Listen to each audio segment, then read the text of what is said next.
काल मी प्रेस कॉन्फरन्समध्ये येत्या सोमवारी राजकीय भूकंप घडणार असं एक विधान केलं होतं। या विधानाचा अर्थ संभाजीनगर पर्यंत मर्यादित नव्हता। महाराष्ट्रामध्ये अनेक नेते जे असे आहेत जे त्यांच्या पक्षामध्ये त्यांची जी काही कोंडमारा होतोय किंवा त्यांना जो काही त्रास होतोय ते त्याबद्दल नाराजी व्यक्त करून ते आमच्याकडे येण्याच्या मनस्थितीत आहेत आणि त्याचा फैसला हा सोमवारी होणार आहे। परंतु मी बोलल्यामुळे शिवसेने उभाटा गटामध्ये जी काही नाराजगी व्यक्त व्हायला लागली किंवा भांडणं व्हायला लागले, मला वाटतं त्यांनी हे माझ्या गोष्टीला सिरियस घेण्यासारखं नाहीये। त्यांच्यात अंतर्गत असलेले वाद आता हे चव्हाट्यावर आलेले आहेत आणि म्हणून कुणाला उमेदवारी द्यावी कुणाला देऊ नये हा उभाटा गटाचा प्रश्न आहे। परंतु माहिती 100% एवढी खरी आहे की चंद्रकांत खैरे हे खासदारकीचे उमेदवार असणार आहेत। तसे संकेतही त्यांना दिले, त्यांनी पूजा अर्चा केलेली आहे, काहीतरी कार्यालयाचा शुभारंभही केलेला आहे। म्हणून त्यांच्यातल्या वादाचा आणि माझ्या भूकंपाचा काही तसा अर्थार्थी संबंध नाही। ज्यांना कुणाला यायचं असेल त्यांनी आमच्याशी संपर्क साधलेला आहे आणि त्याचा काही दिवसात तुम्हाला समोर येणार आहे। म्हणून त्याच्यावर आज भाष्य करणे योग्य नाही। परंतु एवढं निश्चित आहे उभाटा गटामध्ये आतमध्ये धगधग अत्यंत जास्त प्रमाणात वाढलेली आहे आणि आता कोण राहतील याचा ते स्वतः सुद्धा सांगू शकणार नाहीत की आमच्यामध्ये आता कोण शिल्लक राहणार आहे। म्हणून आमदार असतील, काही नेते असतील, काही कार्यकर्ते असतील, यांची आता रोज तुम्ही जर पाहत असाल तर वर्षा निवासस्थानी मुख्यमंत्र्यांच्या निवासस्थानी रोज हे पक्ष प्रवेश होत आहेत आणि ते सगळे उठावा गटामधले मॅक्झिमम आहेत। म्हणून आता शिवसेना ही खऱ्या अर्थानं शिवसेना प्रमुखांच्या विचाराची शिवसेना ही महाराष्ट्रामध्ये एक खंबीरपणे आपल्या पाय राहून उभी राहील एवढं मात्र निश्चित आहे। खैरेंच्या उमेदवारीला थेट विरोध केलेला आहे। दानवेंनी खैरेंच्या उमेदवारीला थेट विरोध केला आणि माझी लढण्याची इच्छा आहे असं त्यांनी सांगितलं। म्हणजे खैरेंच्या विरोधात शब्द ठोकला आहे किंवा शिवसेनेत फूट पडली आहे काही म्हणू शकतो आपण। नाही, दानवेंनी आता खैरेंच्या विरोधात शेड्यूल ठोकला किंवा त्यांनी त्यांची इच्छा व्यक्त केली हा त्यांचा अंतर्गत प्रश्न आहे। त्यांनी काय करावं काय बोलावं त्या पक्षामध्ये त्यांचे असलेलं वजन, खैरेंचं असलेलं वजन, यांचे वजनाचे मोजमाप हा अंतर्गत प्रश्न असल्यावर मी त्याच्यावर भाष्य करणं योग्य नाही। परंतु एक निश्चित आहे आलबेल नाही एवढं मात्र सर्वांना दिसून आलेलं आहे। फक्त एकच की दानवे खरंच येणार आहेत का तुमच्याकडे, काही सुरू आहेत का हालचाली? आता कोण येणार आहे कोण येणार नाही याचा सर्व निर्णय तुम्हाला येत्या सोमवारी लक्षात येईल। म्हणून दानवेच काय किंवा इतर काय याचा सर्वांचा जो काही आत्ताचा चाललेला असंतोष आहे याची जर वाट जर कुठे जर असेल तर ते शिंदे साहेबांच्या दिशेने असते। म्हणून शिंदे साहेब त्याच्यावर निर्णय घेतील, सोमवारी त्याबद्दलचा आपल्याला माहिती मिळेल। शिंदे सेनेचे नेते त्यांच्या संपर्कात आहेत हे खात्रीशीर माहिती आहे।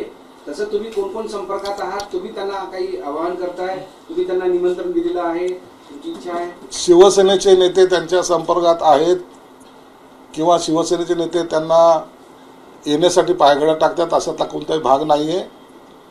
पक्षामध्ये जे मुळात शिवसैनिक आहेत, जे मुळात ज्यांनी शिवसेना प्रमुखाच्या आदेशानुसार किंवा त्यांनी दिलेल्या सूचनेनुसार जी शिवसेना वाढवली त्यांची जी कोंडी होते आणि नवीन येणारे त्यांच्यावर जी काही बॉसगिरी करतायत, जे काल आलेले तातडीने दुसऱ्या दिवशी नेते होऊन यांना आदेशित जे करतायत त्यांच्याबद्दलचा असलेला असंतोष आणि त्यांच्या शिवसैनिकाकडे असलेलं दुर्लक्ष याचा परिणाम पक्ष सोडण्यामध्ये होत आहे आणि त्यामुळेच आमच्याकडे आम्ही बोलो अथवा न बोलो त्यांना माहिती आहे की आपण शिवसेना सोडत नाही तर शिवसेनेला खऱ्या शिवसेनेकडे जातोय म्हणून आमच्याकडे प्रवेश होत आहेत। महायुतीचा उमेदवार कोण असणार लोकसभा निवडणुकीत?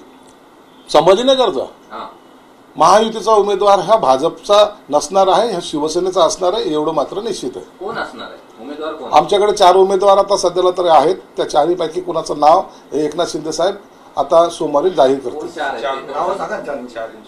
4 आहेत, संदीपान भुमरे आहेत, राजेंद्र जंजाळ आहेत, आणखीन 2 जण जे आहेत ते तर थोडंसं त्यांना सिक्रेट ठेवलेलं बरं, ते आहेत, असे 4 जण आहेत।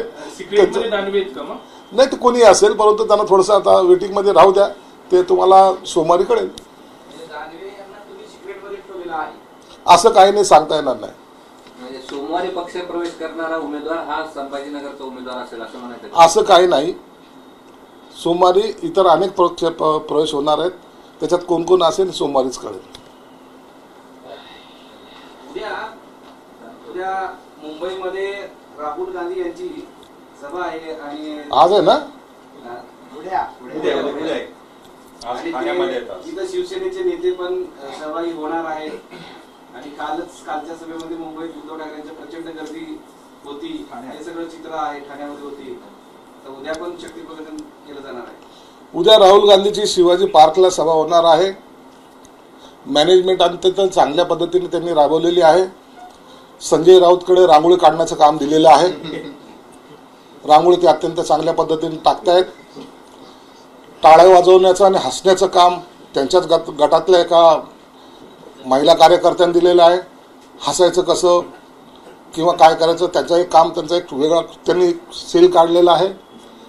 उद्धव साहेब पुन्हा येऊन मोदी किती चांगले आहेत हे त्या सभेत सांगणार आहेत. जे पहिले भाषण होतं त्या भाषणाचं रिपिटेशन तिथं कदाचित होईल. आणि शिवसेना प्रमुख वरून जेव्हा पाहत असतील त्या टायमाला या नालायकांना काय करायचं हे ते मनातल्या मनात दुःख व्यक्त करत असतील. यांना बाजूच्या समुद्रात का डुबवलं नाही हे त्यांना पश्चाताप होत असेल एवढं मात्र निश्चित आहे. शिवसैनिकांना विनंती आहे, ही शिवसेना आहे जी शिवसेना प्रमुखांच्या सभा त्या शिवाजी पार्कवर दणदणीत व्हायच्या.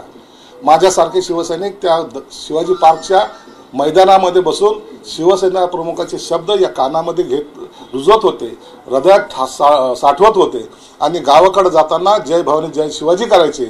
आता जय राहुल गांधी जय सोनिया गांधी असं म्हणायची वेळ त्या शिवसैनिकावर आलेली.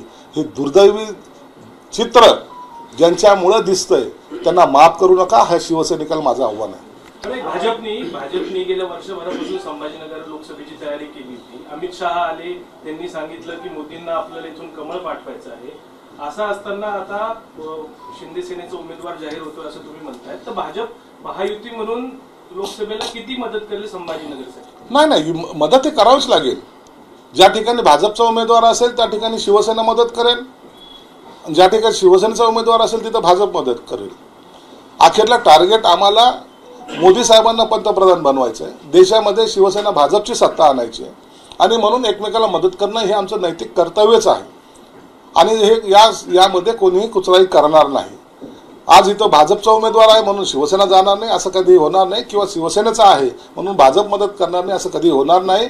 हे सगळ्या दोघांनी मिळून एका ताकदीनं आपल्याला उमेदवार निवडून आणायचं आहे. हे आम्हाला सर्वांना आदेशित केलेलं आहे आणि सर्व कार्यकर्ते त्या पद्धतीने जोमाने कामाला सुद्धा लागलेले आहेत. अंबादास दानवे म्हणाले शिंदे सेना ही 2-5 महिन्याचीच राहिलेली आहे. अंबादास दानवे म्हणाले की शिंदे सेना ही फक्त 2-5 महिन्यापुरतीच राहिलेली आहे. विरोधी पक्ष नेता एवढं तर बोलू द्या ना. एवढं बोलायचा अधिकार तर त्यांना राहू द्या. त्यांना तेवढं बोलायचा अधिकार राहू द्या. आता विरोधी पक्षाने काही बोललंच नाही तर तो विरोधी पक्ष नेता त्याला मानत नाही. म्हणून विरोधात बोलणं यालाच विरोधी पक्ष नेता म्हणतात. जितक्या वेळ तो आहे पक्षात तोपर्यंत त्यांनी विरोधात बोललं पाहिजे असं एकंदरीत संकेत असतात आणि त्या पद्धतीने ते बोलला तर त्यात काही गैर नाही आहे.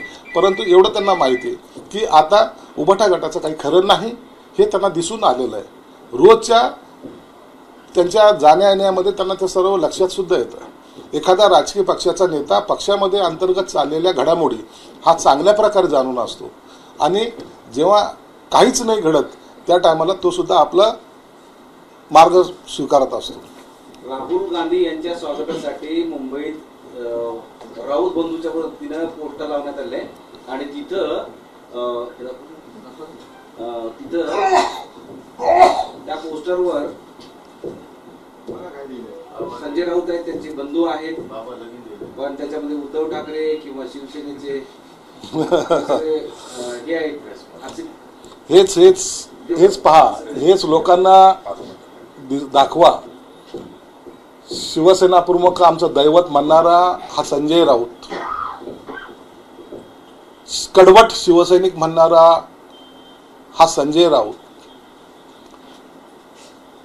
आमच्या बरोबर कोणी टक्कर देणार नाही असं म्हणणारा संजय राऊत, हे जेव्हा असे बॅनर लावतो ज्याच्यामध्ये शिवसेना प्रमुखांचा फोटोही नाही. उद्धव ठाकरे तर नाहीच नाही, कारण की उद्धव ठाकरेला तो काही नेता मानतच नाही. त्याचा नेता एक तर शरद पवार आणि आता सर्वात जास्त जवळकीक असलेला राहुल गांधी. म्हणून शिवसैनिकाला पुन्हा एकदा सांगतो, आम्ही उठाव केलाय ना, या नालायक लोकांमुळे केलेला आहे. हे यांच्याकडे निष्ठा नाहीत, हे विष्ठा खाऊन आता हे भाषण देणारे जे लोक आहेत यांच्यापासून सावध राहा. निवडणुका येतील, निवडणुका जातील, कोण निवडून येईल कोण पडेल सोडून द्या, परंतु शिवसेना प्रमुखांनी जे काही विचार दिले होते हे असे पायदळी तुडवण्याचा प्रकार करतायत. हे बॅनर मी लावलेलं नाहीये, या सुनील राऊतांनी लावलं आहे, संजय राऊतच्या भावाने. म्हणून अशा या गोष्टीकडे लक्ष द्या. उभाटा गटाला आता त्यांचे दिवस फिरलेले आहेत हे दाखवण्याचा त्यांनी प्रयत्न केलाय. म्हणून उद्याचं चित्र काय असेल हे सांगायची आवश्यकता नाही. शिवसेना भाजपची पूर्णपणे बहुमत या महाराष्ट्रामध्ये 45+ आकडा आम्ही पार करणार आहोत. टेंबी नाक्याला जाऊन आनंद दिघे यांच्या पुतळ्याला राहुल गांधी यांनी आता हार घातला आणि तिथेही शक्ती प्रदर्शन सुरू. त्यांना विचारा ना, आनंद दिघे कोण होते? कोणतरी एखादा प्रश्न विचार, आनंद दिघे कोण होते? स्वतःच्याच तिथलच्या काही लोकांनी आपल्या स्वार्थासाठी, साहेब इधर एक पुतला है उसके ऊपर हार चढाने का है. अरे त्या आनंद दिघेचं महत्त्व ज्यांना माहिती नाही त्यांना तिथं आणून तुम्ही काय सिद्ध करतायत. परंतु राजकारणासाठी कुणाचा वापर करण्याचा प्रकार यांनी केलेला आहे. परंतु एक निश्चित झालं की आनंद दिघे साहेबांसमोर त्यांना नतमस्तक व्हावं लागलं. हा आमचा विजय आहे. पण तुम्ही ठाकरे साहेबांचा वापर करता, त्यांनी जर राहुल गांधींनी आनंद दिघेचा वापर केला तर काय? आम्हाला त्याचा अभिमान आहे, आमच्या आनंद दिघे साहेबांसमोर राहुल गांधी झुकले याचा आम्हाला अभिमान आहे. बाळासाहेबांसमोर जर राहुल गांधी झुकले तर त्याचा आम्हाला अभिमान आहे. शरद पवार बाळासाहेबांसमोर झुकले त्याचा अभिमान आहे. परंतु हे आमचे उभाटा गटाचे लोक त्यांच्यासमोर झुकतायत यांचा आम्हाला संताप आहे. मराठवाड्यातल्या 8 पैकी 4 जागी भाजपने उमेदवार दिलेले आहेत. तुमचा किती जागांसाठी आग्रह आहे उरलेल्या 4 जागा? नाही, आमचे काही उरलेल्या 4 जागांपैकी बहुतेक जागा आमच्याकडे आहेत आणि त्याचा निर्णय उद्या संध्याकाळी होऊन जाईल फायनल, आणि सोमवारी त्याच्यावर प्रेस कॉन्फरन्समध्ये या उमेदवाराची यादी जाहीर होईल. उभाटाचा उमेदवार जाहीर होण्याची वाट पाहतोय का आपण? नाही, उभाटाचं काय, उभाटाकडे उमेदवारच मिळत नाही, त्यांच्याकडे काय वाट पाहायची. उभाटाला महाराष्ट्रामध्ये उमेदवार मिळणं अवघड झालेलं आहे. त्यामुळं त्यांची वाट पाहण्याचा आमचा कोणताही असा, त्यांच्यावर कॅमेरा लावण्याचा आमचा कोणताही म्हणजे वाटतही नाही, आम्ही करणारही नाही. तसं तुम्ही म्हणता की उमेदवार मिळत नाही, पण संजय राऊत सकाळी म्हणले की 4 जणांची इच्छुक आहे आपल्या चित्रपट संमेलनाच्या जागेवर. 4 जण इच्छुक आहेत. लाल शहरात मला खैरेशिवाय दुसऱ्याला तिकीट द्याल का म्हणून? अरे यांचं ठरलेलं आहे, कुणाला पाडायचं ना त्यांचं ठरलेलं आहे. खैरेसारखा सोपा पडणारा उमेदवार त्यांना दुसरा भेटणार नाही. दानवे यांनी पण म्हटलं की खैरे सतत डावलत असतात त्यांना, त्याच्यामुळे ते लोकसभेसाठी इच्छुक आहे. बघा, एक राजकीय जरी मतभेद असले तरी खैरेंनी अनेक वर्ष शिवसेनेचं काम केलेलं आहे.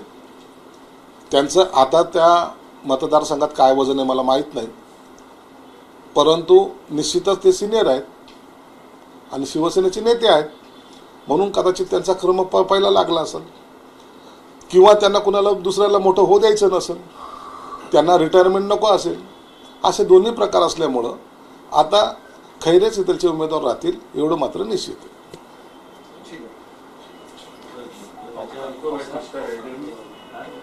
चला, ओके.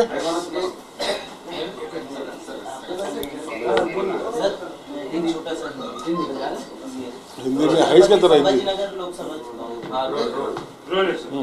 छत्रपति संभाजी नगर लोकसभा सीट को लेकर शिवसेना और बीजेपी में किसको उम्मीदवारी दी जाएगी? देखिए, हमारी जो मांग है शिवसेना का सीट, ये गए 25 साल से शिवसेना लड़ाते हुए आई है और जीतते हुए आई है. लास्ट टाइम एक गलती की वजह से वो एमआईएम को गई थी, इसलिए ये सीट की दावेदारी हमारी पक्की है और ये सीट हमको ही मिलेगी. शिवसेना का उम्मीदवार कल शाम तक फाइनल होगा और परसों उसकी घोषणा हो जाएगी. सर, बीजेपी की अब तक की 2 लिस्ट आई है, छत्रपति संभाजी नगर का कहीं पर भी जिक्र नहीं है, तो क्या ये शिवसेना को ही मिलेगी? नहीं, ये सीट तो शिवसेना की ही है. ये शिवसेना को ही मिलेगी, ये हमको पूरा विश्वास है। सर, अगर दावेदारी की बात की जाए तो शिवसेना से कौन दावेदार रहेगा? शिवसेना से दावेदारों की संख्या 4 लोगों के करीबन है, लेकिन उसमें से किसको टिकट देना है ये शिंदे साहब डिसाइड करेंगे। तो उसके बारे में आज उसके पर कोई घोषणा करना ये उचित नहीं होगा। अंबादास दानवे जो है आपके गठ में शामिल होंगे, ऐसी जो है खबर आ रही है, क्या? नहीं, मुझे नहीं पता, लेकिन अगर आना चाहते तो वेलकम। आपने भूकंप का कहकर झगड़ लगाया ना? नहीं, मैं भूकंप करना, मैं महाराष्ट्र की बात करता हूँ, मैं कोई जिले का प्रवक्ता नहीं हूँ, मैं महाराष्ट्र का प्रवक्ता हूँ, इसलिए मैं बात करते हूँ कि पूरे महाराष्ट्र के राजनीति की बात करता हूँ। उसमें अगर इनको अगर लगता है तो चोरों के दिल में क्या बोलते हैं वो है ना, तिनका, तो वो मैं क्या कर सकता हूँ उसको। झगड़े का क्या करने का? वो झगड़े का तो झगड़े चलते हैं, उनके तो पहले से चलते आ रहे, चलते रहेंगे, लेकिन एक बात जरूर है, ये झगड़े का अंत होने वाला नहीं जब तक दोनों एक से दूर नहीं होंगे। तो दूर होने के लिए उनको पर्याय हमारा है। संजय राउत ने जो बैनरबाजी की है राहुल गांधी के बारे में क्या कहेंगे? संजय राउत ये उबाठा गठ को डुबाने वाले में से एक है। उसने कभी शिवसेना को आगे लाने की कोशिश नहीं की। आज अगर अपन देखेंगे तो उनके भाई जो सुनील राउत है, उन्होंने बैनर लगाया है, पूरी होल्डिंग लगाई, लेकिन होल्डिंग में ना बाला साहब का जिक्र है, ना उनका फोटो है, ना उद्धव ठाकरे का फोटो है। राहुल गांधी के गले में मिलते हुए संजय राउत दिखाए जाते हैं। इसका मतलब ये है कि इनकी निष्ठा ना बाला साहब पे थी, ना उद्धव ठाकरे साहब पे थी। इनकी निष्ठा पहले शरद पवार साहब पे थी, लेकिन अभी नेशनल लीडर बनने का है, तो अब उनको राहुल गांधी को पकड़ना जरूरी है, क्योंकि उबाठा गठ में भी 2 फ्रैक्शन हो चुके, शरद पवार की पार्टी में भी 2 फ्रैक्शन हो चुके। अब वो पार्टी अस्तित्व में नहीं रहने के सरीके हो चुकी है, इसलिए अब जो पार्टी है वो कांग्रेस है, इसलिए उनका नजर वो राहुल गांधी के ऊपर है। जरांगे आज म्हणाले की आजच्या कॅबिनेटमध्ये जर तुम्ही सगळ्याबाबत निर्णय घेतला नाही तर एकनाथ शिंदे, देवेंद्र फडणवीस, अजित पवार सगळ्यांनाच या निवडणुकीत मराठ्यांच्या रोषाला सामोरं जावे लागेल, किंमत चुकवावी लागेल। जरांगे पाटलांना मी एक सांगेल, मी पहिल्यापासून आम्ही तुमची भूमिका, शिंदे साहेबांची भूमिका ही मराठा समाजाला आरक्षण देण्याच्या बरोबरची आहे। शिवरायांची शपथ घेऊन त्यांनी आरक्षण देण्याचं जेव्हा मान्य केलेलं, कबूल केलेलं आहे, त्या टायमाला त्या पद्धतीने त्यांनी आपले पावलं उचललेली आहेत। जे कुणबी समाजाच्या ज्या नोंदी काढल्यात त्या एकनाथ शिंदे साहेबांनी काढल्या, हे ते सुद्धा मान्य करतील, अख्खा समाज सुद्धा मान्य करेल। 3.5 लाख कर्मचारी लावून या नोंदी काढणे आणि मराठा समाजाचं जे त्याला सर्वे केला, जवळपास 10 दिवसामध्ये एवढा मोठा सर्वे करणारा एकमेव एकनाथ शिंदे आहे। आता तुम्हाला ते कुणबीचे सर्टिफिकेट मिळत आहेत, तुम्हाला शिक्षणामधल्या सगळ्या सवलती त्यांनी दिलेल्या आहेत। त्यांनी उलट आणखीन हेही सांगितले की 10% आरक्षण हे मी देतोय, ओबीसी समाजाच्या आरक्षणाला धक्का न लावता। म्हणून एक विश्वास ठेवा, शिंदे साहेब जे बोलतात ते करतात। काही लोक गैरसमज पसरवण्याचा जरूर प्रयत्न करतात की आरक्षण टिकेल कसं, मग ह्या साली असं झालं होतं, त्या साली तसं झालं होतं, परंतु कोर्टाने ज्या काही नोंदी त्या टायमाला केल्यात, सूचना केल्यात की मराठा समाज हा मागास कसा, त्या संदर्भामधला पूर्ण ग्राउंड शिंदे साहेबांनी तयार केलेला आहे। म्हणून आज शिंदे साहेब तुमच्यासाठी पॉझिटिव्ह आहेत, त्यांनी कधीही त्याच्यापासून माघार घेतलेली नाही आणि निश्चितच उद्याचा दिवस हा शिंदे साहेब तुम्हाला आरक्षण दिल्याशिवाय राहणार नाहीत आणि नवे त्यांनी दिलेलं आहे ते टिकवण्याचा 100% प्रयत्न ते करतील असा विश्वास आम्हाला आहे। म्हणून जरांगे पाटलांना सुद्धा विनंती की काही जर कालावधी जर लागत असेल, एका दिवसात सर्व निर्णय होत नसतात, परंतु कालावधी जर लागत असेल तर कृपया आपण त्यांना सहकार्य करा, त्यांना साथ द्या आणि तुमच्याबरोबर आम्ही आहोत एवढं मात्र नक्की। जरांगे पाटील सर हे पण म्हणणं आहे की सरकारने फसवणूक केलेली आहे आरक्षणाबद्दल। असं नाही, काही लोकांनी फसवणूक करायचा प्रयत्न केलेला आहे, त्याची दुरुस्ती एकनाथ शिंदे साहेबांनी केलेली आहे।